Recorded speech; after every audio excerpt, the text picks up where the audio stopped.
우리 인생에는 내 마음대로, 내 뜻대로 되지 않는 것들이 너무나 많이 있습니다. 내가 아무리 준비를 하고 내가 이젠 다 됐다 생각할 때에도 그런 나를 허무하게 만드는 무언가가 있습니다. 학생들에겐 그것이 대학 진학일 수도 있고요, 직장을 구하는 일일 수도 있습니다. 누군가에게 그것은 가정을 이루는 결혼이나 임신 또는 내 집 마련일 수도 있습니다.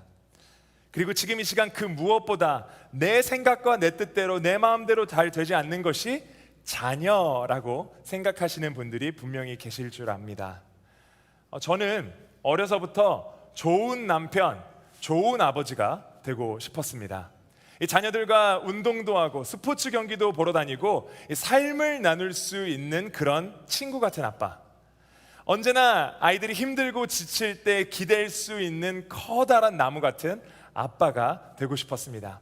제 아들이 나중에 커서 아빠 난 나중에 커서 나 아빠 같은 남자가 되고 싶어, 또는 제 딸이 아빠 나는 아빠 같은 사람이랑 결혼하고 싶어, 그 말을 듣는 게 제 꿈이었습니다. 그래서 저는 결혼 전부터 이 좋은 아빠 되기, 좋은 남편 되기에 대한 여러 도서들을 읽는 것뿐 아니라 제 주변의 지인들에게 많은 조언을 들었습니다. 그래서 나름 준비가 되었다고 생각했습니다. 그런데 결혼을 하고 이 자녀를 키우며 매일 느끼는 것은 얼마나 제가 부족한 사람인가 하는 부분입니다. 결혼을 하고 내 자신을 내려놓고 상대를 배려하는 것이 얼마나 힘든지를 배웠고, 이 자녀를 양육하면서 하나님 앞에 얼마나 내가 은혜가 필요한 죄인인지를 돌아보게 되었습니다.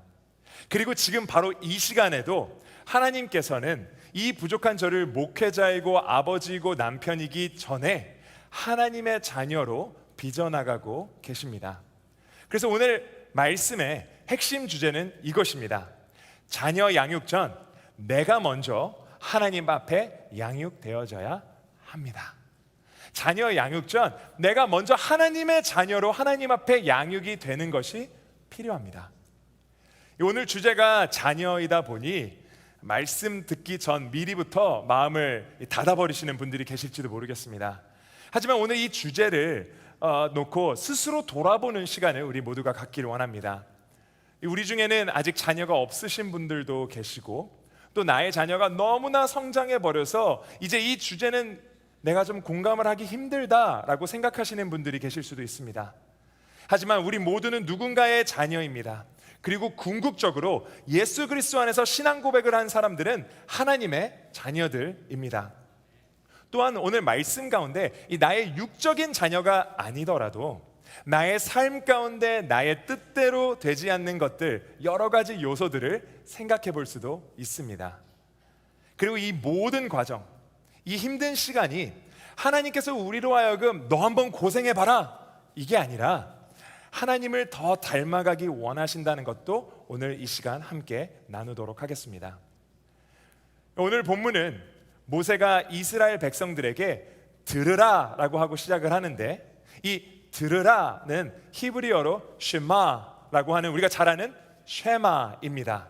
이 쉐마의 내용은 우리에게 잘 알려진 구약 유대 신앙의 기본이며 뼈대입니다. 여기서 모세의 설교를 듣는 대상, 이 청중은 출애굽 2세대인데요 출애굽 1세대는 애굽에서 종살이를 하다가 직접적으로 출애굽을 경험한 세대, 즉 10가지 재앙과 홍해 사건, 불기둥과 구름 기둥을 직접 눈으로 보고 피부로 체험한, 느낀 세대입니다.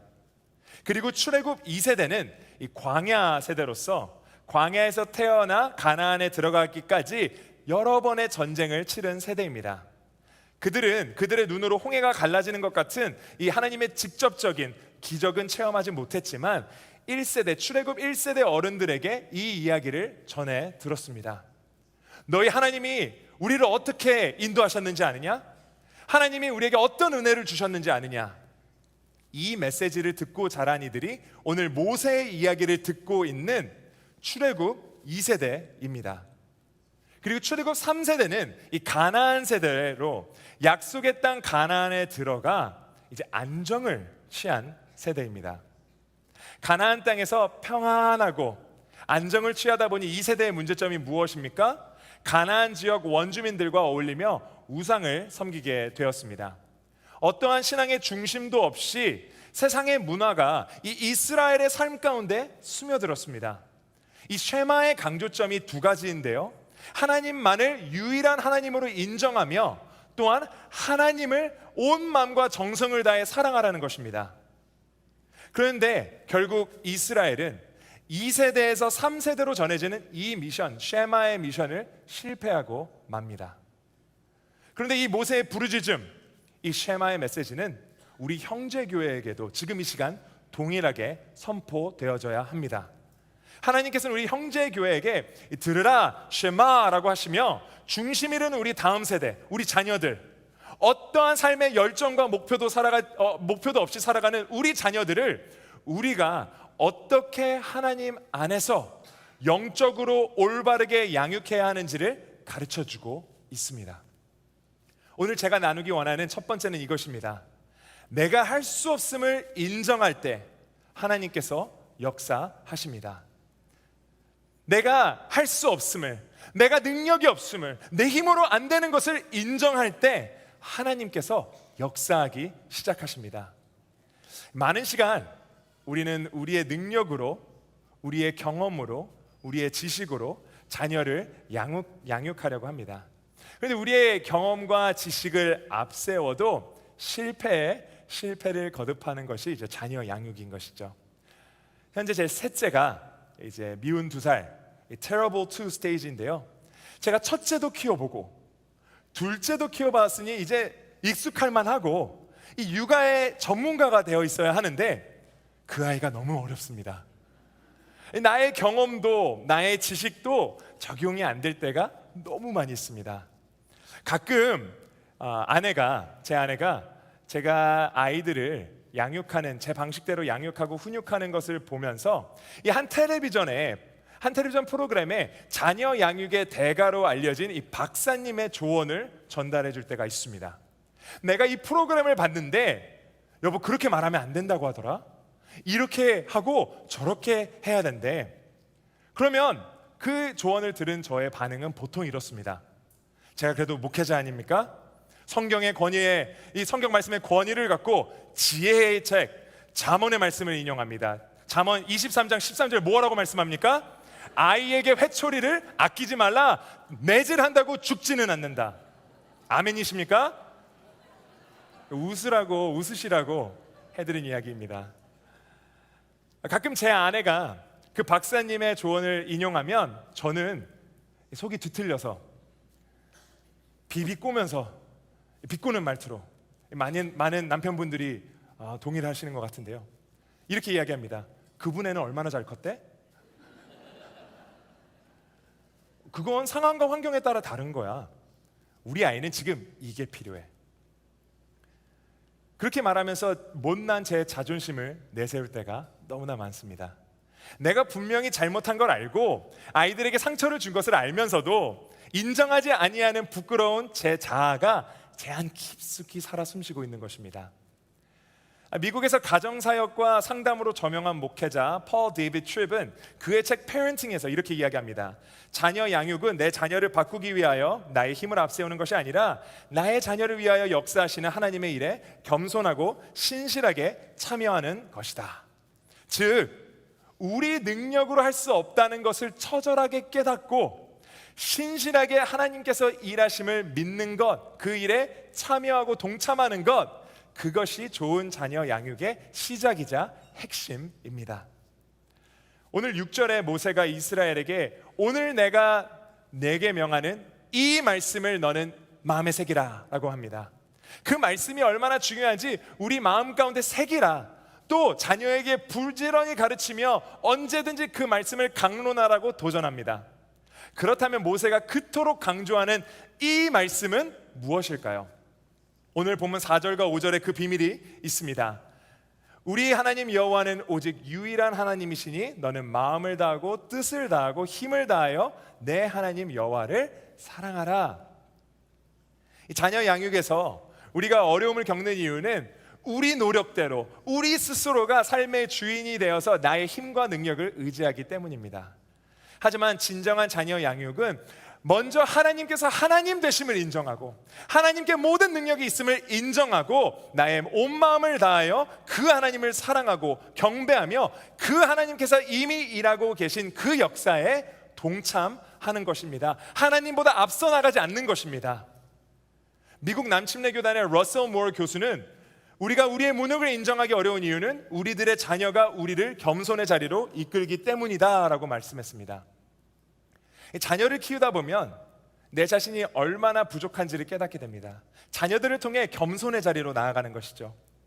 우리의 자녀들이 우리 안에 있는 더러운 치부를 드러내며 우리를 예수 그리스도의 십자가로 한 걸음 한 걸음 향하게 합니다.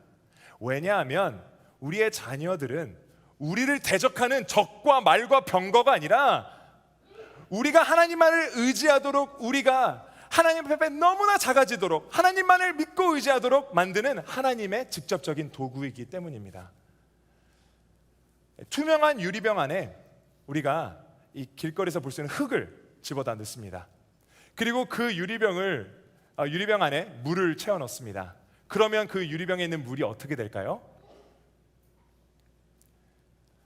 과학 시간이 아닙니다. 흙탕물이 되겠죠. 그 안에 더러운 이물질들로 인해 물이 더럽게 될 것입니다. 그리고 그 병을 하루, 이틀, 일주일간 아무도 건들지 않고 놔두면요, 그 물이 어떻게 될까요? 다 가라앉게 되겠죠. 그리고 깨끗해질 것입니다. 내가 눈으로 볼 때 그 병이 너무나 깨끗한 물이 들어있는 것처럼 보일 수 있습니다. 그때 제가 긴 작대기를 어디서 구해다가 이 유리병에 있는 물을 휘휘 젓는다고 한번 가정해 보기 원합니다. 그럼 그 물이 어떻게 될까요? 이렇게 대답이 없는 걸 보니 제가 지금 청소년부 예배에 와 있는 것 같습니다. 그 물이 다시 한번 더러워지겠죠. 그렇죠? 어려운 과학 문제가 아닙니다. 근데 그때 유리병이 저를 보면서 이렇게 말할 수 있지 않을까요? 아, 주인님, 제가 정말 깨끗했거든요. 내가 굉장히 깨끗한 병이었는데 왜 하필 작대기로 저를 휘 저으셔갖고 제 안에 있는 더러운 것들이 나오게 합니까? 그렇게 따질 수 있지 않겠습니까? 그런데 그 유리병의 진짜 문제는 무엇입니까? 진짜 문제는 작대기가 아니라 그 안에 있는 더러운 흙입니다. 영적으로도 우리 안에 아직 내가 너무나 많고 내 능력대로 내가 잘난 줄 알고 살게 되면은 하나님께서 자녀라는 작대기로 우리를 휘휘 저으시며 우리 안에 있는 더러운 것들이 떠오르게 하십니다. 아직도 삐죽빼죽한 내 생각, 내 방식이 맞다고 주장하는 그 가시들이 많다 보니 내 주변에 있는 사람들을 찌르곤 합니다. 그래서 하나님께서는 이 자녀라는 도구를 통하여 그 가시들을 하나하나 잘라 나가십니다. 그러다 보니 너무 아파요. 내가 소중하게 여기던 나의 자존심, 나의 자아, 나의 이기적인 마음들이 잘려나갈 때 고통이 있습니다. 하지만 그렇게 잘려나갈 때에야 예수님께서는 부모된 우리를 당신의 형상으로 빚어나가기 시작하십니다. 그래서 우리 자녀들이 말을 듣지 않거나 우리 손주들이 너무 말을 듣지 않거나 버릇이 없거나 우리 아들, 딸들이 내가 원하는 대로 하지 않을 때 이렇게 기도하시기 바랍니다. 하나님, 저 녀석이 제 작대기입니다. 웃으시라고 한 말씀인데 이렇게 또 있으니 아직도 청소년부 예배에 있는 것 같습니다. 애들이 감정이 없거든요. 우리는 억지로 우리의 자녀가 어떤 것을 믿게 하고 사랑하게 하고 존경하게 하고 용서하게 하고 섬기게 하고 특별히 우리의 힘으로 우리 아이들이 하나님을 예배하게 할 수 없습니다. 그 일은 오직 하나님께서만 하실 수가 있습니다. 따라서 하나님은 우리가 할 수 없는 일들을 억지로 해내라고 부모로 부르신 것이 아닙니다. 날마다 내가 내 능력대로 할 수 없음을, 내 힘으로 할 수 없음을 인정하고 우리 자녀를 통한 하나님의 일하심에 함께 동참하는 것입니다. 제가 나누고자 하는 두 번째는 이것입니다. 자녀 양육은 하나님의 자비를 나누는 평생의 사역입니다. 자녀 양육은 하나님의 자비를 나누는 평생의 사역입니다. 오늘 본문의 모세는 하나님께서 오직 유일한 여호와이시며 우리의 마음을 다하고 뜻을 다하고 힘을 다하여 하나님 여호와를 사랑하는 것을 우리 마음에만 새기는 것뿐이 아니라 우리의 자녀들에게 부지런히 가르치라 라고 말씀합니다. 여기서 자녀들에게 부지런히 가르치라 해서 이 부지런히는 계속해서 쇠를 갈아 칼처럼 날카롭게 하다라는 의미로 쉬지 않고 끊임없이를 강조하고 있습니다. 그리고 모세는 7절에 내가 앉든지 걷든지 눕든지 일어나든지 항상 하나님의 말씀을 가르치라고 이야기하는데, 이것은 그저 입술로만 가르치는 것이 아니라 너희의 삶으로 가르치라는 것을 강조하고 있는 것입니다. 그렇게 자녀들을 가르치기 위해서 모세는 우리에게 이 부모가 되기 전 우리가 먼저 하나님의 자녀로, 우리가 먼저 하나님의 예배자로 살아가는 것을 강조합니다. 그렇게 내가 먼저 하나님의 자녀로 살아갈 때, 우리가 먼저 하나님의 예배자로 살아갈 때 우리의 입술에 권위가 있음을 믿으시길 바랍니다. 몇 해 전 제 딸이 코감기로 몇 주간 고생한 적이 있습니다. 얘가 코가 막혀서 말도 코맹맹이 소리가 나고요, 잠을 못 자니까 울더라고요. 새벽에 깨어서 울고 입으로 숨을 막 억지로 쉬어야 되니까. 그 당시 청소년부의 한 리더분이 제가 그런 고민을 이야기하면서 기도해달라고 부탁을 했더니 한 리더분이 저를 조용히 부르셔서 이렇게 이야기하는 겁니다. 자기 아이들이 어렸을 때 자기가 어떻게 했냐면 그 아이의 코에 자기의 입을 대서 그 코를 빨아냈다는 겁니다. 충격적이죠? 저는 너무 충격이었습니다. 근데 제가 비위가 많이 약한 사람입니다. 근데 코가 막혀서 고생하는 우리 딸, 매일 우는 우리 딸, 제가 또 딸바보 아닙니까? 그러니까 그 아이를 못 보겠어서 제가 눈을 딱 감고 그 아이의 코에 제 입을 갖다 대고 코를 빨았습니다. 그러니까 그 광경을 처음 목격한 제 딸이 소리를 지르고 눈물을 흘리며 제 얼굴을 주먹으로 때리고 발길질을 하는 겁니다.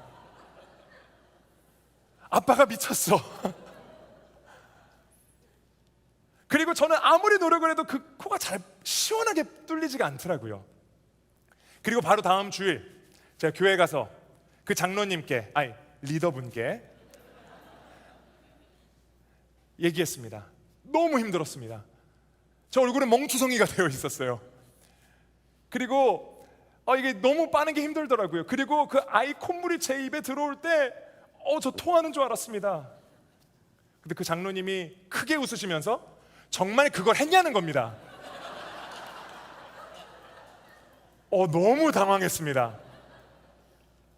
그런데 제가 그렇게까지 몸소 사랑을 실천해 보여준 제 딸이 설교를 준비하면서 며칠 전 제가 밥을 먹기 전에 아이스크림을 못 먹게 한다는 이유로 You don't love me, I don't love you 이러는 겁니다. 아이스크림을 안 준다는 이유로 아빠는 날 사랑하지 않아, 나도 아빠를 사랑하지 않아 라고 하는데 얼마나 억울하고 밉던지요. 그런데 딱 그게 하나님 앞에 제 모습이었습니다. 오랜 시간 조건적인 신앙의 모습을 갖고 살아가던 저를 돌아보게 하셨습니다. 하나님은 이 어린아이와 같은 미성숙한 신앙을 갖고 있던 저를 그렇게 오래 참아주시고 오래 기다려주시고 계속해서 다시 한번 기회를 주시는 자비로운 아버지이셨습니다. 그리고 그런 저를 보시며 하나님께서 그런 너도 내가 사랑해 라고 속삭여 주셨습니다. 우리가 자녀들에게 하나님의 사랑을 전하기 위해서, 하나님의 사랑을 나누기 위해서는 먼저 우리 안에 그 십자가 복음을 통한 은혜가 경험되어져야 합니다. 주님의 사랑을 체험해야 합니다. 그 복음의 감격이, 그 은혜의 감격이 우리의 깊은 곳까지 경험되어져야 우리는 우리의 자녀들에게 은혜를 나누며 자비로워질 수 있습니다. 하나님의 자비를 나눌 수 있습니다. 궁극적으로 건강한 영적 자녀 양육은 부모의 신앙적 정체성에 달려 있습니다. 우리가 현재 어떤 삶을 살아가는지, 우리가 부모로서, 우리가 할머니 할아버지로서 어떤 삶을 살아가는지는 우리 자녀들이 어떤 삶을 살게 될 것인가에 큰 영향을 끼칩니다. 2021년 통계를 보게 되면요, 8세부터 12세 우리 초등학생들이 과제 이외에 핸드폰이나 태블릿을 사용하는 시간이 하루에 4시간 44분입니다. 청소년들은요, 과제 이외에 평균 8시간 정도 스크린에 노출되어 있습니다. 현재 우리 다음 세대 아이들의 집중할 수 있는 시간, 이 어텐션 스팬이라고 하는데요, 이건 뉴스 사역에 굉장히 중요한 키입니다. 이 아이들 어텐션 스팬에 따라 우리가 모든 걸 다 쏟아부어야 되거든요.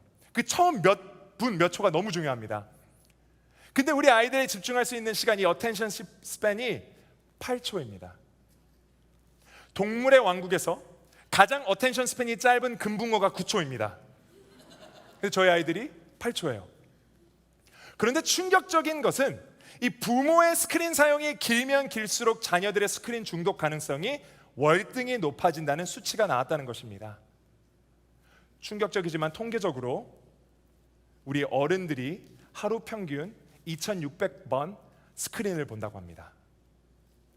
지금 핸드폰이라는, 태블릿이라는, TV라는 조그만 통계를 나누었지만 영적으로도 마찬가지입니다. 부모로서의 현재 우리 모습이 우리 자녀들에게 거울이 된다는 말씀입니다. 제가 아는 한 교수님께서, 신학교 한 교수님께서 이렇게 말씀하셨습니다. 부모가 같이 있어주는 것만큼 확실한 양육법은 없다. 여기서 같이 있다라는 것은 집안에 그냥 어떻게 방에 있다가 아니라 같은 시간을 보내고 같이 이야기하며 소통하는 것을 이야기하죠. 그 교수님이 이야기합니다. 같이 바라보고 그들과 공감하고 그들과 함께할 때에 자녀의 가슴에 세상을 향한 올바른 가치관이 심겨진다.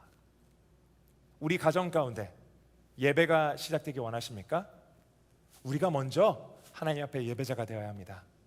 우리 자녀들이 하나님을 더 사랑하기 원하십니까? 우리가 먼저 하나님을 더 사랑해야 할 것입니다. 그리고 자녀들이 우리를 필요로 하는 그 순간 우리는 기다리고 그들과 함께 있어주며 그 아이들의 눈높이에 우리의 시선을 맞추고 함께 같은 곳을 바라보길 소망합니다. 오늘 마지막으로 나누고 싶은 것은 이것입니다. 다음 세대는 나의 영적 자녀들입니다. 우리 함께 한 목소리로 읽어볼까요? 다음 세대는 나의 영적 자녀들입니다. 이 마지막 포인트가 저를 포함한 여기 계신 모든 분들에게 도전이 되기 원합니다. 내 뱃속에서 나온 육적인 자녀들만 우리의 자녀들이 아닙니다. 교회에서 뛰어다니고 소리 지르고 예배드리는 우리 아이들, 우리의 다음 세대가 우리가 관심을 갖고 사랑해야 하는 우리의 영적 자녀들입니다. 오늘 본문 7절에 너희의 자녀들에게 가르치라, 부지런히 가르치라 해서 이 자녀는 이 구약 전체에 우리의 후손들, our descendants, 우리의 다음 세대를 이야기합니다. 나의 정말 내 가족, 내 자녀뿐만이 아니라 이 자녀들, 다음 세대를 이야기하는 것이죠. 우리의 다음 세대야말로 우리 가정의 미래이자 우리의 교회의 미래이자 우리가 살아가는 이 세상의 미래이기 때문입니다. 우리 자녀 세대가 우리 어른들을 보며 가장 원하는 것이 무엇인가를 물었더니 인생에 대한 조언이나 자신들이 갖고 있던 질문에 대한 답변이 아니었습니다. 왜냐하면 이미 너무나 많은 수많은 답변들이 그들의 손바닥 안에 존재하기 때문이죠. 클릭 하나로, 터치 하나로 수천 명, 수만 명의 조언과 답변을 한순간에 볼 수가 있는 것입니다. 진정으로 우리 자녀들이 원하는 것은 그런 조언이나 라떼는 말이야, 이게 아니라 사랑과 관심입니다. 제가 12년간 청소년 사역을 하면서 매년 너무나 빠르게 아이들이 변화되는 것을 보게 되었습니다. 또한 제가 바이블 벨트라 불리는 달라스에서 영적 불모지라 불리는 시애틀로 오면서 얼마나 걱정이 많았겠습니까? 그쪽 아이들은 어떨까? 두렵다. 그런데 그 아이들에게서 변하지 않는 한 가지를 발견하였는데 그것이 무엇이냐? 사랑 그리고 관심입니다. 우리 자녀들이 관심과 사랑에 목말라 있습니다. 가정에서도, 학교에서도, 그리고 교회에서도 우리 자녀들은 사랑과 관심을 필요로 합니다. 이번 2022년도 타임 매거진 4월호는 이 포스트 밀레니얼 세대, 젠지 세대에 대해서 설명을 했는데요. 3명 중 하나는 자살 충동과 우울증, 공황장애로 시달린다고 합니다. 33%입니다. 그것은 15%밖에 안 되던 바로 이전 밀레니얼 세대의 2배가 넘는 수치입니다. 형제교회 주일학교에서 우리 자녀들과 우리 다음 세대에게 사랑과 관심을 주실 분들을 찾고 있습니다. 형제교회 다음 세대 사역이 팬데믹 이후에도 지금 활발하게 진행되고 있는데 많은 교사와 봉사자들 또 기도의 용사들을 필요로 합니다. 다른 누군가의 부르심이 아니라 지금 이 시간 우리 다음 세대를 위하여 하나님께서 나를 부르고 계실 수도 있습니다. 물론 세대와 언어, 이 문화의 장벽 부담감으로 다가오죠. 두려움으로 다가올 수 있습니다. 이해합니다. 하지만 몇 년 전에 있었던 제 개인적인 경험을 나눠드리기 원합니다. 청소년부 수련회를 가면요, 보통 이 화려한 조명과 이 스테이지에 있는 찬양팀 그리고 앞에 나와서 찬양하는 아이들 말고 이 음지에 있는 애들이 있습니다. 어두컴컴한 구석에. 그런데 이상한 게요, 저는 그런 애들만 잘 보여요. 그리고 제 아마 청소년기를 생각하면 그런 아이들이 떠올라서 그랬던 것 같아요. 수련회 마지막 예배, 그때는 우리 아이들이 모두가 방방 뛰면서 뜨겁게 눈물 흘리면서 찬양하고 기도하는 시간인데 구석에 있는 한 친구가 제 눈에 들어왔습니다. 그래서 그 친구에게 다가가 손을 얹고 기도해주고 그 친구를 안아주었습니다. 사랑한다 말해주었어요. 근데 그 친구가 뚱한 거예요. 아무런 별 반응이 없는 겁니다. 뭐 눈물 흘리거나 목사님 사실 고민이 있었어요 라고 하면 저도 막 뜨거워져서 더 기도해 줬을 텐데 뭐 그냥 가만히 저를 이렇게 보고 있길래 이제 다음 아이한테 기도를 해줘야겠다, 이 어색한 기류를 피하고 싶다, 이래서 이제 다른 아이들 기도해 주러 갔습니다. 그리고 다음 날 이 수련회 마지막 예배를 마치고 이제 집으로 가기 위해서 모든 것을 정리하고 있는데 그 친구가 제게 다가오면서 충격적인 고백을 했습니다. 수련회가 원래 끝나고 나면 돌이킬 수 없는 이 극단적인 선택을 하는가 고민하였는데 목사님께서 내게 와서 기도해 주어서 다시 힘을 내어 살아보겠다고 하는 것입니다. 그때 그 친구가 정말 부둥켜 안고 울었습니다. 사실 12년간 청소년 사역을 오래 했지만 저는 잘하는 것보다 못하는 것이 훨씬 많은 사람입니다. 다른 사람들처럼 뛰어난 능력이나 은사가 있지도 않습니다.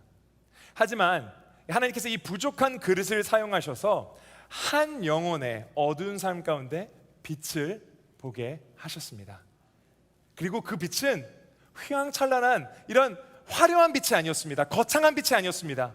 그저 누군가가 나를 생각하고 나를 위하여 기도한다는 것을 느끼게 해주는 빛, 그 도구로 이 부족한 저를 사용해 주신 주님을 저는 찬양할 수밖에 없습니다.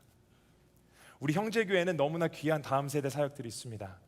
타들러, 프리스쿨, 썬나잇 초등부와 또 영어권, 한어권 청소년부, 그리고 그 사역을 담당하는 완벽하진 않지만 정말 아이들을 사랑하고 헌신해서 섬기는 교육자들이 있습니다. 우리 장아련 전도사님, 우리 김정기 전도사님, 실비아 전도사님, 티미 목사님, 홍세농 목사님, 그들을 위해 격려 한마디, 정말 따뜻한 격려 한마디 더해 주시고 수고한다고 등 한번 토닥여 주시고 끊임없이 그들을 위해 기도해 주시기 바랍니다. 또한 굳이 봉사하지 않아도 되는데 신앙생활 잘할 수 있는데 자신의 시간을 들여, 자신의 에너지를 들여 섬기시는 너무나 소중한 교사님들과 봉사자분들 계십니다. 우리 아이들에게 사랑과 관심을 쏟아 부으시는 우리 아이들의 신앙의 롤모델들입니다. 형제교회 교육부의 교육자분들과 우리 교사님들, 정말 소중한 분들입니다. 귀중한 분들입니다. 그분들이 번아웃되지 않고 지치지 않고 우리의 자녀들을, 우리의 다음 세대들을 마음껏 사랑하고 섬겨주실 수 있도록 그들을 위해 기도 부탁드립니다. 또한 우리들 가운데, 지금 여기 계신 분들 가운데 다음 세대에 대한 거룩한 부담감이 있으신 분들, 어쩌면 하나님께서 여러분을 부르고 계신지도 모르겠습니다. 그 하나님의 부르심에 응답하시기 바랍니다. 말씀을 마무리합니다. 자녀 양육 결코 쉬운 일이 아닙니다. 우리의 약점을 노출시키고 또 심한 경우 자녀들 때문에 우리의 신앙이 흔들릴 때가 너무 많습니다. 우리가 감정적으로 자녀에게 한 말과 행동 때문에 내가 부모로서의 가슴이 찢어지는 날, 후회하는 날도 있습니다. 우리 아이들을 위해 쏟아부은 나의 노력들이 헛된 일처럼 느껴질 때도 있습니다. 그런데요, 성경은 우리에게 그런 어려움을 섬기거나 그런 고난들을 숨기거나 감출 필요가 없다고 말씀합니다. 우리를 스스로 포장할 필요가 없다는 것입니다. 어린아이처럼 우리의 아버지 되시는 하나님께 도움을 구하러 달려와 엉엉하고 울어도 된다는 말씀입니다. 하나님 아버지께서 그런 우리를 불쌍히 여겨주시고 우리를 안아주시고 우리의 눈물을 닦아주신다고 성경은 약속하고 있습니다. 시편 34편 18절을 쉬운 성경으로 보면 이렇게 말씀합니다.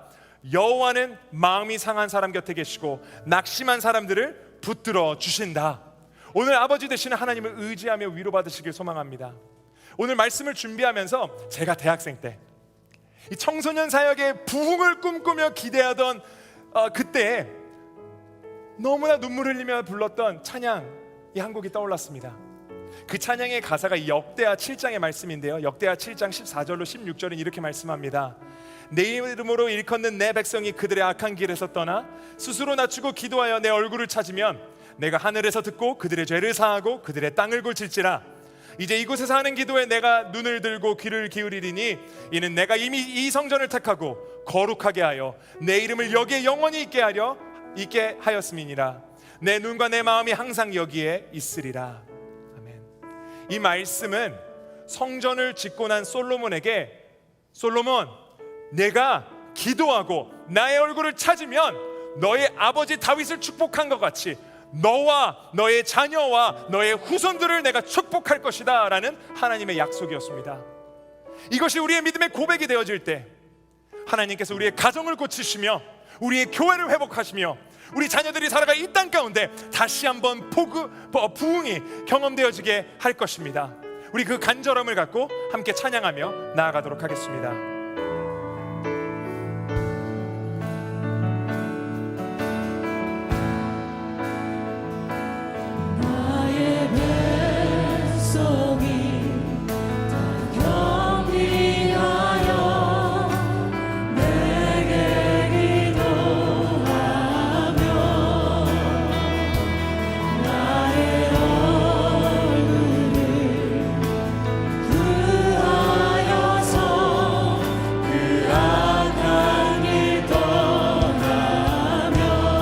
하늘에서 우리의 기도를 들으시고 하늘에서 우리의 죄를 사하여 주시며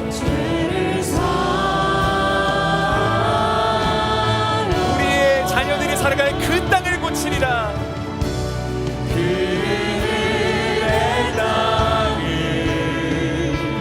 고치리. 아버지여 고쳐주시옵소서.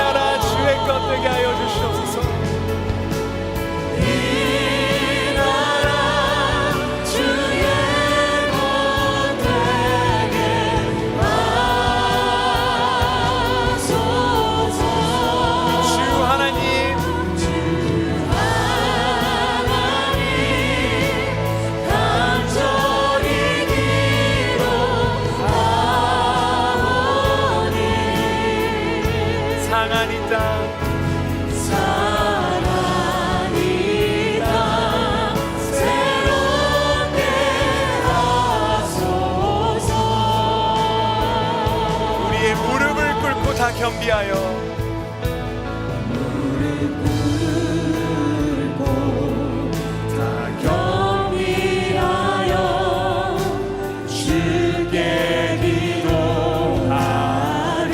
주의 얼굴을 구하여서 주의 얼굴을 구하여서 그 악한 길 떠나며 주님의 자비로 우리의 죄를 사하여 주시며 주님의 자비로 죄를 사하며 주님의 자비로 우리 가운데 임하여 주시옵소서. 주님의 자비로 임하여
위해서 기도할 때 주님 우리 자녀를, 우리의 다음 세대를 주님 불쌍하게 여겨 주시옵소서.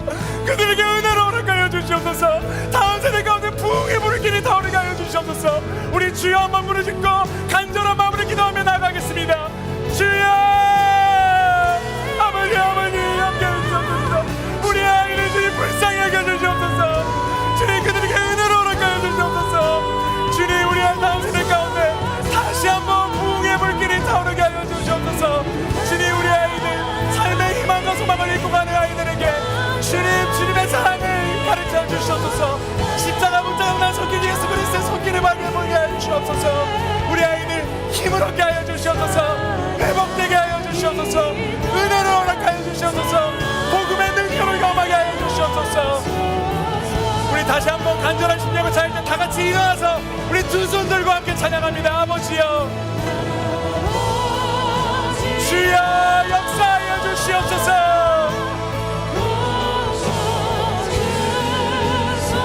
우리의 자녀가, 우리의 다음 세대가 일어나게 하여 주시옵소서.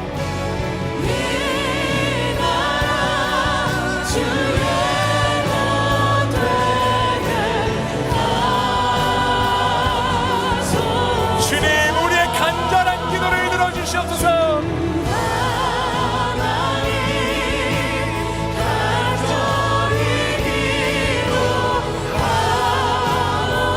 상한 이 땅 가운데 진정한 복음이 경험되게 하여 주시옵소서.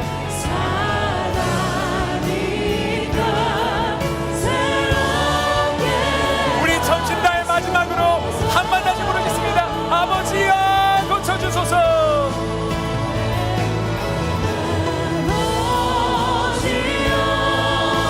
고쳐주시옵소서. 우리의 다음 세대를 불쌍히 여겨주시옵소서. 우리의 다음 세대가 일어나게 하여 주시옵소서. 주님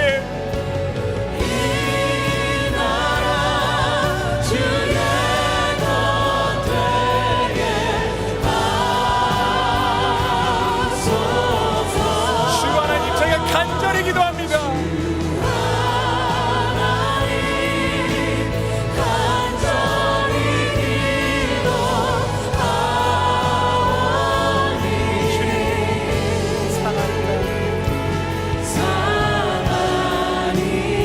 임하시옵소서.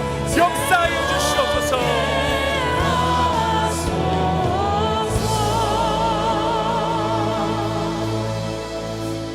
하나님 감사합니다. 오늘의 말씀 가운데 주님, 우리가 주님보다 앞서지 않게 하여 주시옵소서. 우리가 먼저 주님 앞에 정결하게 바로 서고 주님만을 의지하며 주님만을 사랑하는 주님의 자녀로 살아가게 하여 주시옵소서. 주님 우리의 자녀를 양육함에 있어 영적인 지혜와 분별력을 주셔서 주님께서 부어주신 그 사랑과 은혜, 자비의 모습으로 우리 자녀들을 양육하게 하시고 우리가 우리의 생각, 우리의 기대치, 세상적인 관점으로 우리 자녀들을 판단하거나 정죄하지 않도록 주님 인도하여 주시옵소서. 주님 우리의 다음 세대를 주님께 올려드립니다. 주님 이 세대를 불쌍히 여겨 주시옵소서. 주님 이 세대를 들어 사용하여 주시옵소서. 우리 자녀들이 주님의 사랑과 은혜를 경험하게 하여 주시옵소서. 우리의 1세들의 기도와 찬양으로 우리 2세들이 살아갈 상한 이 땅이 주님 안에 회복이 되고 교회가 살아나며 부흥이 경험되어지고 무너졌던 가정들이 되살아나게 하여 주시옵소서. 주님께서 함께 하실 것을 믿습니다. 주님 역사하여 주시옵소서. 지금은 죽기까지 우리를 사랑하신 예수 그리스도의 은혜와 하나님 아버지의 무조건적인 사랑하심과 성령님의 교통하심이 우리의 자녀들을 양육함에 있어 우리가 먼저 주님 앞에 바로 서기를 고백하며 주님의 의지하는 모든 성도님들 머리 위에 우리의 다음 세대와 교육부 사역 위에 지금으로부터 함께 하시기를 간절히 축원하옵나이다. 아멘.